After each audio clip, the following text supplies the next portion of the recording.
नीला जन्म क्षमाभासम रविपुत्रम यमागर्जम छाया मार्तंड संभूतम तम नमामि शनिचरम। जो नीले काजल के समान आभा वाले हैं, सूर्य के पुत्र हैं, यमराज के बड़े भाई हैं। छाया मार्तंड संभूतम, माता छाया व मार्तंड यानी सूर्य से उत्पन्न शनिदेव को मैं नमन करता हूं। दोस्तों, शनिदेव वक्री होंगे। शनिदेव उल्टी चाल चलने जा रहे हैं। 27 जुलाई 2026 को रात 10:21 पर देवगुरु बृहस्पति की मीन राशि में 138 दिनों के लिए वक्री होंगे। 11 दिसंबर 2026 तक अपनी वक्र अवस्था में रहेंगे। तो ऐसे में शनिदेव की इस वक्र चाल का प्रभाव मिथुन राशि वाले जातकों के जीवन पर किस प्रकार देखने को मिलेगा, आज हम इस वीडियो के माध्यम से जानने वाले हैं और समझने वाले हैं। दोस्तों, शनिदेव जिन्हें हम कर्म फलदाता कहते हैं, जो कलयुग के न्यायाधीश माने जाते हैं, दंडाधिकारी जिनको हम कहते हैं, हमारे कर्मों का लेखा जोखा अपने पास रखते हैं और हमारे कर्मों के हिसाब से ही फल की प्राप्ति भी देते हैं। दंडनायक हैं, इसलिए इनको 7.5 वढैया का अधिकार दिया गया, हक दिया गया। यह हक किसी के पास नहीं है। दोस्तों, शनिदेव जैसे ग्रह जब वक्री होते हैं तब हमारी बाहरी दुनिया को छोड़ करके आंतरिक चेतना पर यह ग्रह गहरा प्रभाव डालते हैं। और जब भी कोई ग्रह वक्र होते हैं, उस ग्रह की ऊर्जा बाहर की बजाय भीतर की ओर मुड़ जाती है। यानी बाहरी या सांसारिक भागदौड़ को छोड़ करके अपने भीतर अंतर्मन में झांक करके पुरानी गलतियों को सुधार करके उसके ऊपर कार्य करने का माना जाता है। तो शनिदेव वक्र होंगे। दोस्तों, कई लोग यह सवाल करते हैं, यह प्रश्न पूछते भी हैं, क्या कोई ग्रह उल्टा चलते हैं? यह हकीकत है कि कोई भी ग्रह उल्टा नहीं चलते हैं। ऐसा सिर्फ प्रतीत होता है, ऐसा सिर्फ आभास होता है। और ज्योतिष के कई सारे सिद्धांत सिर्फ आभास पर लिखे जाते हैं। हम सभी जानते हैं कि सभी ग्रह सूर्य के चक्कर लगाते हैं और हमारी पृथ्वी भी सूर्य के चक्कर लगाती है। और यह सब होता है उस ग्रह की अधिकतम सूर्य से दूरी के कारण। कोई भी ग्रह जब अपना राशिगत परिभ्रमण करते हुए, संचरण करते हुए सूर्य से अधिकतम दूरी बना लेता है और पृथ्वी जब उस ग्रह को काटती है, ओवरटेक करती है, तो स्वाभाविक जो ग्रह पीछे रह जाता है वो उल्टा चलता हुआ प्रतीत होता है। ऐसा सिर्फ आभास होता है। और जब भी कोई ग्रह वक्र होता है, वक्री होता है, उस ग्रह में चेष्टा बल बढ़ जाता है। क्षण बली होने के कारण, चेष्टा बली होने के कारण उस ग्रह में, उस ग्रह की फल देने की रफ्तार बढ़ जाती है, इच्छा उसकी प्रबल हो जाती है। ग्रहों में मुख्यतः 6 प्रकार का बलाबल पाया जाता है: स्थान बल, काल बल, दिग्बल, नैसर्गिक बल, चेष्टा बल और दृष्टि बल। और शनिदेव अब वक्र होंगे, वो चेष्टा बली होंगे। और मिथुन राशि वालों के लिए शनिदेव भाग्येश बनते हैं। भाग्येश बनकर के वो दशम भाव में, कर्म के भाव में देवगुरु बृहस्पति की मीन राशि में विराजमान हैं।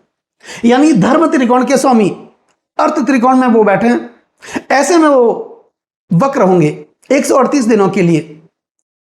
तो मिथुन राशि वाले जातकों के लिए या मिथुन लग्न वाले जातकों के लिए उनके जीवन पर यह गहरा प्रभाव डालेंगे। यह समय होगा आपके भीतर छुपी हुई गलतियों को सुधार करके उसके ऊपर कार्य करने का। दोस्तों, शनिदेव दशम भाव में विराजमान है और कहते हैं कि जब भी कोई ग्रह वक्र होता है, वो जिस भाव में विराजमान होता है उस भाव का फल तो वो देता ही है, लेकिन एक भाव पीछे का भी फल देते हैं, क्योंकि उनकी ऊर्जा बाहर की बजाय भीतर की ओर मुड़ जाती है। तो मिथुन राशि वालों के लिए वैसे भी शनिदेव कारक बनते हैं। ये 138 दिनों का समय मिथुन राशि वालों के लिए, मिथुन लग्न वालों के लिए अपनी कमियों को ढूंढने का होगा। यानी आपसे कुछ न कुछ कमी रही, आपने कोई न कोई गलतियां की, सही समय पर सही निर्णय आपने नहीं लिया, कुछ न कुछ कमियां जरूर रही, मेहनत नहीं की, या फिर गलतियों पर काम नहीं किया। अब शनिदेव आपके लिए वक्र होंगे। यह समय आपके लिए अपने काम पर फोकस करने का होगा, यानी पिछली गलतियों को सुधार करके उस पर अमल करके आपको काम करने का यह समय आपके लिए रहेगा। तो निश्चित तौर पर शनिदेव आपके दसम भाव में विराजमान है, तो वो दसम भाव का फल तो आपको देंगे ही देंगे। दसम भाव ऊंची पदवी, मान मर्यादा और प्रतिष्ठा का भाव माना जाता है। यह भाव शासन प्रशासन का भाव माना जाता है, पदोन्नति प्रमोशन का भाव माना जाता है, और विशेषकर हमारे कार्य क्षेत्र का भाव माना जाता है, रोजगार का भाव माना जाता है। तो आप अपने कार्य क्षेत्र में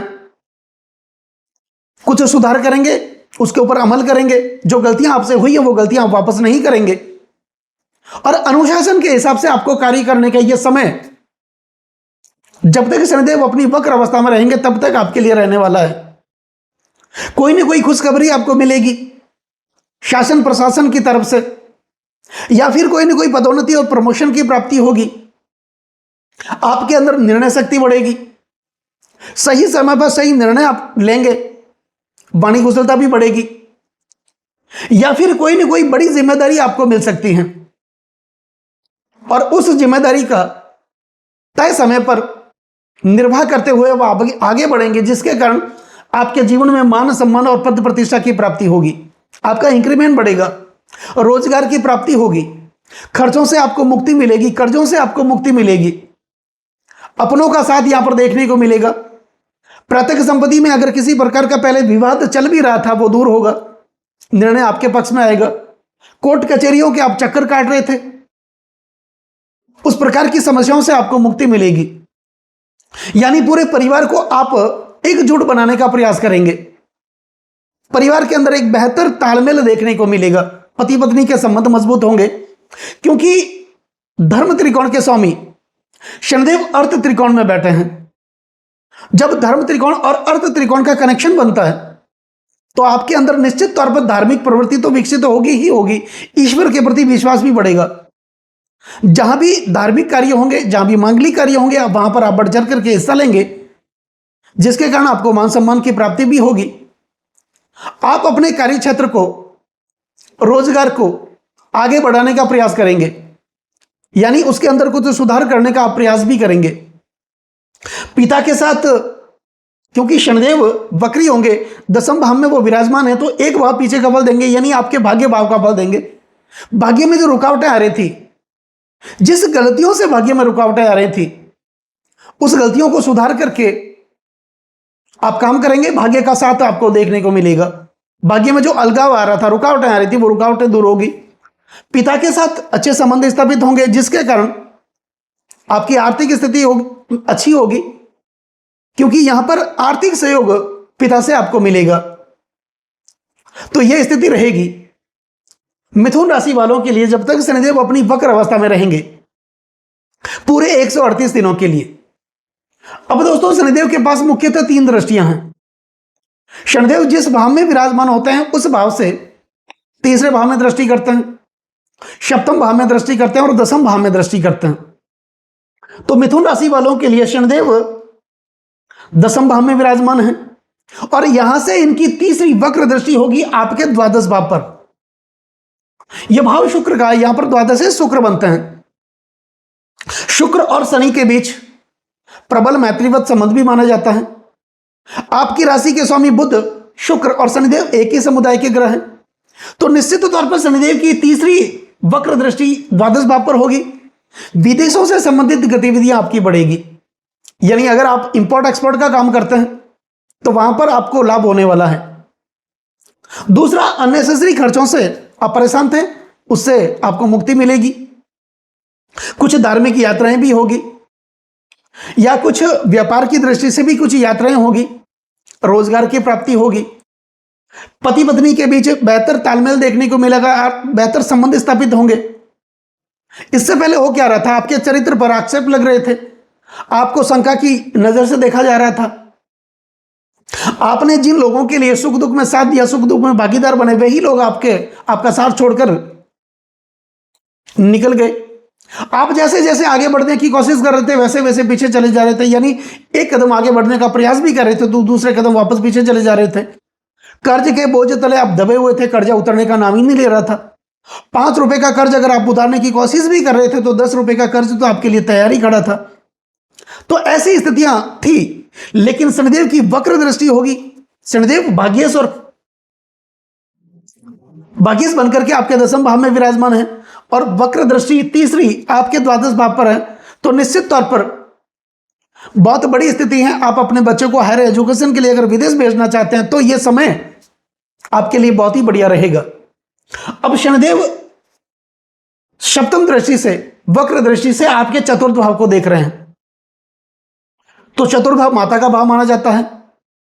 माता के स्वास्थ्य से आप चिंतित थे, वहां पर हॉस्पिटल के खर्चे बने हुए थे, उससे आपको मुक्ति मिलेगी।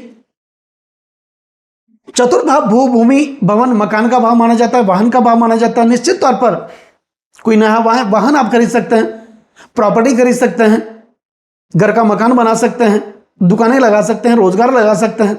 और जो लोग राजनीतिक क्षेत्र से जुड़े हैं, पॉलिटिशियन हैं या नए नए जुड़ने जा रहे हैं, उनके लिए तो शनि की सप्तम दृष्टि चतुर्थ भाव पर होगी, यानी निश्चित तौर पर राजनीति में सफलता प्राप्त होगी। वहां पर कोई ना कोई बड़ी जिम्मेदारी आपको मिलेगी, क्योंकि चतुर्थ भाव जनता के समर्थन को दर्शाता है और यह विरासत का भाव माना जाता है।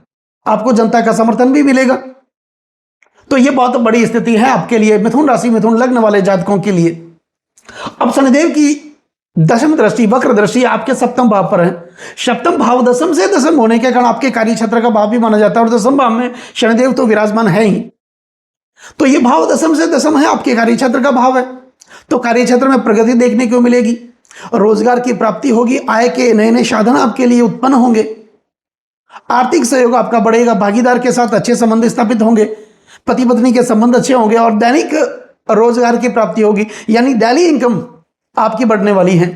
तो यह स्थिति रहेगी जब तक शनिदेव रहेंगे अपनी वक्र अवस्था में पूरे 138 दिनों के लिए, 27 जुलाई 2026 से लेकर 11 दिसंबर 2026 तक का मिथुन राशि वालों के लिए यह काफी शानदार रहने वाला है। अब दोस्तों मैं बता दूं कि यह गोचर की स्थिति है।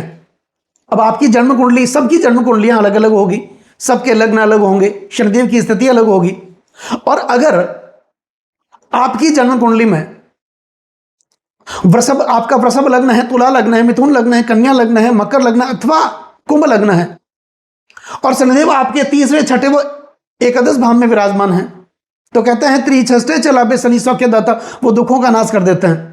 तो आपके लिए तो ये बहुत बड़ी स्थिति है। लेकिन इससे उल्टा अगर शनिदेव आपकी जन्म कुंडली में चौथे, 8वें और 12वें भाव में विराजमान है,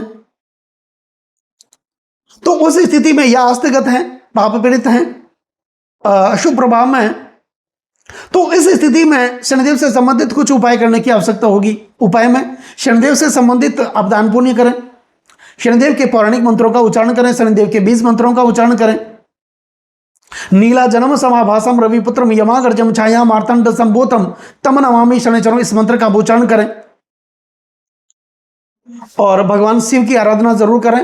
हो सके तो घोड़े के नाल से बनी हुई अंगूठी आप मध्यमा अंगुली में धारण जरूर करें। बस ये उपाय आपको करना है, बाकी ये स्थितियां आपके लिए बहुत ही बढ़िया है। दोस्तों कमेंट जरूर करें, लाइक जरूर करें, कमेंट में जय शनिदेव ओम नमः शिवाय जरूर लिखें और चैनल को सब्सक्राइब जरूर करें। नमस्कार दोस्तों।